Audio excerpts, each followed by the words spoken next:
After a few episodes of obscure DOS games, I feel it's good to jump back onto the Amiga train. So let's check them out together.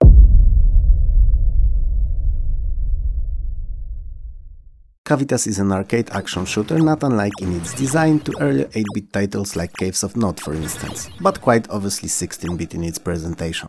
You're stranded on an alien planet without any means of getting home. So, using your one-man ship, you must explore various gigantic in size cavern systems spread over 6 huge levels in search for a ship capable of interstellar travel. The planet you're on, however, is anything but peaceful and all manners of odd and deadly aliens live on it. They're not keen on parting with their tech just like that willy-nilly either. All the levels are divided into smaller parts using anti-blast doors that require the right key to open new areas for exploration.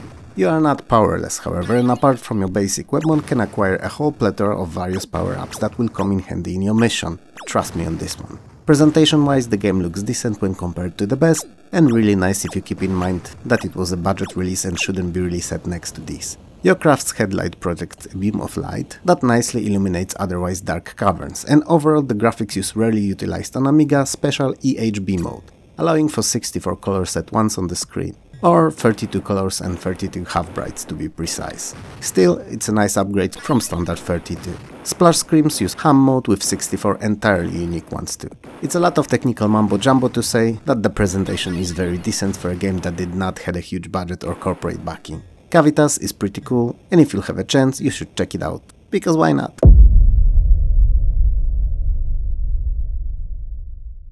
The Light Corridor is a mixture between Pong, Breakout and an obstacle course, all rolled into one, mixed well together and presented in a first-person view. Now, imagine that there's no video footage in the background. That description wouldn't have made much sense then, now would it? Anyway, the game is composed out of 50 increasingly more difficult levels. You control a bat or a paddle, depends how you want to look at it, and you have to bounce the ball forwards, avoiding any and all obstacles on its way and lead it to the level's end. Keep in mind that these obstacles in the form of walls, barriers and later on moving and timed ones will bounce the ball back, and it can come back from a different side at a different angle than it originally went in, as it had hit few items on its way, outside of the game's draw distance. And truth be told, extremely short view distance is Light Corridor's biggest issue, as it renders planning of longer combo shots impossible unless you memorize the stages already, and given the game's obscurity I doubt that anyone ever did. If the ball falls behind your paddle, you lose one of your 4 lives. There are fortunately numerous bonuses to pick up in each of the levels that make the game easier, and they can be anything from an additional randomly moving paddle to an extra life. Graphically, Light Corridor does not stand. Even if the semi-3D presentation is not too bad, it's not something you'll remember for long after playing. Sounds are a-okay and music is virtually non-existent outside of the title screen. The design and gameplay idea of Light Corridor is very unique and interesting, and if the view distance issue would be resolved, I'd swear by it saying that it deserved much more recognition than it ever had. But as it stands now, often feeling very random since you can't really see what happens to the ball beyond a certain not too far off point, I believe it got what it deserved. It's a neat concept that could have been better realized if given a bit more time or attention.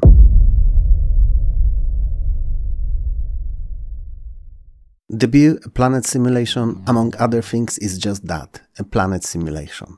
Other than that, there's a plot and an arcade minigame linked to the game itself. The plot requires you to rid the planet of 4 megacities that are polluting it beyond belief. It's not especially difficult, so once you've rescued the inhabitants of the cities and waste them, you can focus on the simulation aspect again. The game is played from 3 viewpoints, a global one, orbital one and detailed close-up. In the last one you get the view topography of the terrain, population and all other details that you may need. Debut is a game of balance, cause while you can, for the lack of a better word, plant humans, animals and various plants anywhere, they need to be kept in balance to form a correctly working food chain. Otherwise unpredicted things may occur.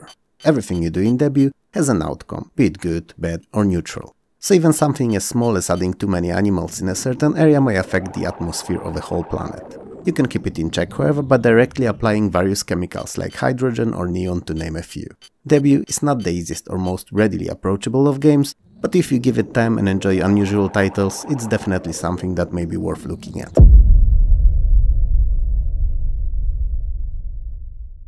Cybercon 3. No, there was no Cybercon 1 or 2 if you wondered, because Cybercon 3 is the name of a computer that was built with an intent of looking over the world in case of potential invasion from space, and not a third title in the series. As usual, in games such as this one, something obviously went wrong along the way and the computer figured out that the best way of keeping the world safe was to rid it of all humans. And so it did. Initially with all the humans working in the complex it was located in, and then started planning a global annihilation and manufacturing of an army of robots to do just that.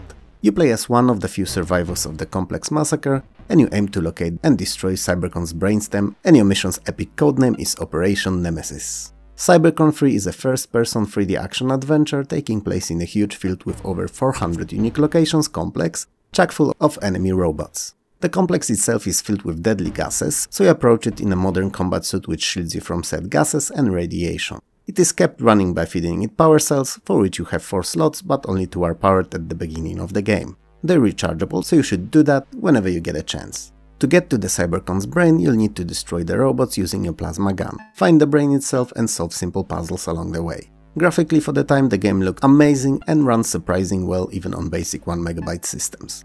Don't misunderstand me though, Cybercon is hardly a twitch shooter. Everything moves slowly and the action is anything but frantic. But the game is most enjoyable as a puzzle exploration title, where you experience this grim future having to survive through it and stop what's to come after. If you like 3D first-person exploration adventure games like Cubemaster, you'll probably like Cybercon 2. If you don't, then better try it out in emulation first before you spend any cash on it.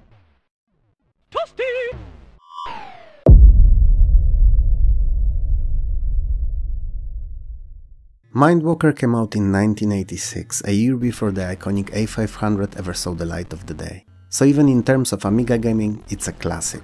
And also a title which release date caused it to stay in the realm of obscurity. It's also, for the lack of a better word, a psychedelic experience of sorts in the action platformer with puzzles clothing. Very fitting for the early Amiga if you ask me, as it was a computer originally advertised as something a real artist would dream of. With no other than Andy Warhol praising it as a groundbreaking tool for expression. Still, coming back to our game, you have to enter Patient's brain and find a way to cure him of psychosis that is threatening his life. It's a very odd and immersive experience in which you have to take form of one of 4 avatars to solve various puzzles in Patient's psyche, in the process curing him. The avatars are the bodybuilder, water nymph, mysterious wizard and the alien.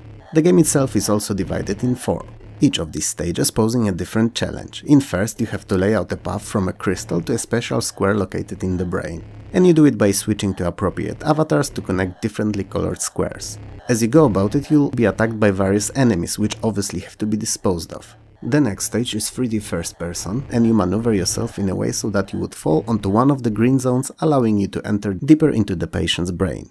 In third stage, you must find a pyramid hidden in electrified maze and then bring it back to where you started from, all the while avoiding getting shocked. Finally, in the last stage, you have to figure out and put together a color cycling puzzle. Mindwalker is weird, often feeling alien-like in its design, and yet it's an interesting experience that all who like unusual games should try it out.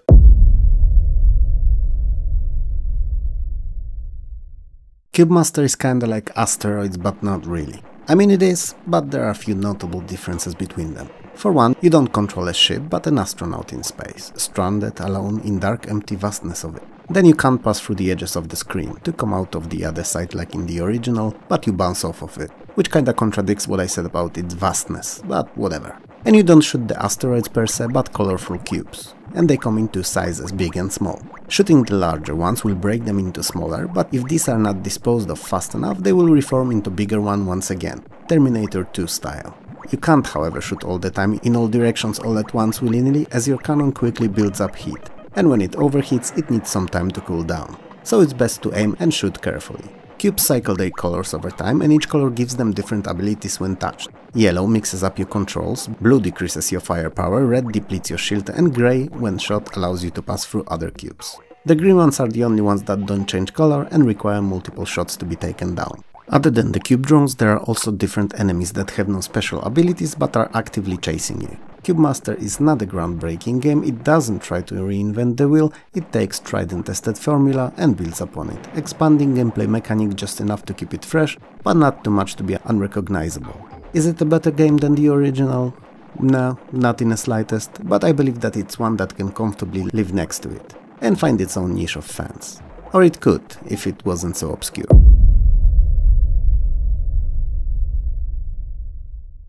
Walker is a side-scrolling arcade shooter where you control a huge mech plowing through hundreds upon hundreds of enemy soldiers and vehicles. Unusually to all other scrolling shooters, however, the screen moves from right to left. The game consists of 4 levels, each ending with a boss and each differently themed. First is set in 1944 Berlin, second in 2019 LA, third in a very generalized and stereotypic Middle East, and last in the year 2420 during the so-called The Great War. To defeat the enemies you have unlimited use machine guns and limited rockets. The guns overheat after constant use, however, so you have to manage your series of shots and not just hold the trigger pressed at all times. Well, the proverbial trigger, as you'll be clicking a mouse really. When your mech is destroyed, you lose a life. When all 3 are lost, the game ends. Graphically and sound-wise, especially if you have 2 MB of RAM, the game is pretty nice and sounds great. Gameplay is nothing to complain about either, apart from getting a bit repetitive more or less 2 levels in. But destroying those small couple of pixels tall enemies is very enjoyable, so it's not something that would discourage from completing this pretty short title anyway. While Walker was designed for one player where joystick is used to control the mech and mouse to shoot, it can actually be played in co-op multiplayer, where each person controls one of the 2 inputs. It may sound a bit odd, but it's surprisingly fun, especially when drinks are involved.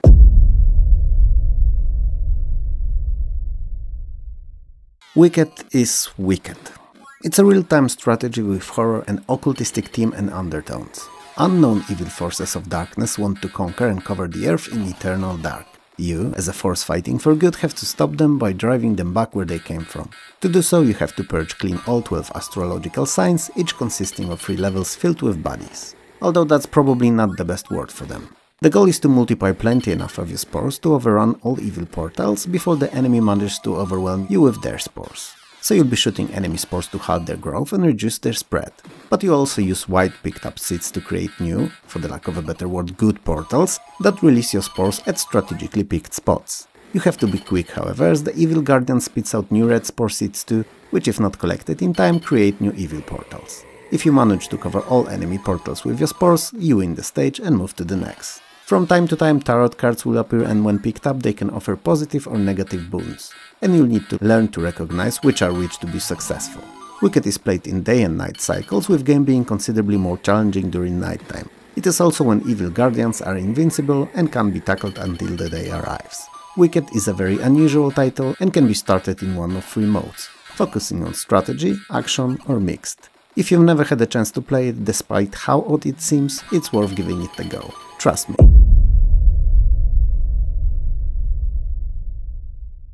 Knights of Crystallion is one of the most impressively designed games I've ever seen.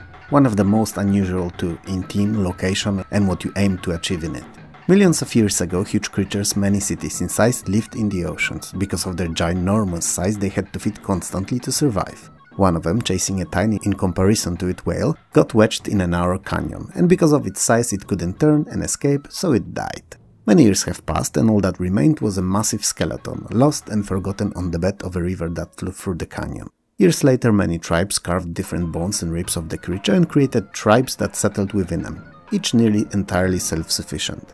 All sustained by the dead creature's body that the whole new ecosystem created itself around of. Your goal in the game is to find a mythical Crystallion egg and hatch it. Crystallions are magical horse-like creatures that can be ridden only by those who possess enormous telepathical powers and have formed a bond with the creature. Having one as a companion is not only rare but also the highest of honors. Since you're head of your family, you will not only aim to find and connect with the Crystallion, but also have to manage your family's day-to-day life. So you'll set the spending budgets, you will buy food, clothes, books and anything that's necessary to your family's survival, all the while selling your own produce, setting price for it, making sure that you neither overcharge for it nor undercut other families. Conflict is not something you'd like to add to your list of responsibilities after all.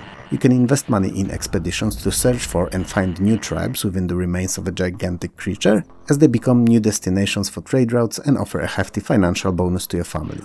And all that, all of what I said, even though it may already sound partly fascinating, partly overwhelming, is just the tip of an iceberg of what the game is. Knights of Crystallion is huge and deserved much more recognition than it ever received, especially that it was entirely made by one person, Bill Williams. The game is worthy of a proper review and not just a few sentences said about it. One day, perhaps, I may take it up on myself, who knows.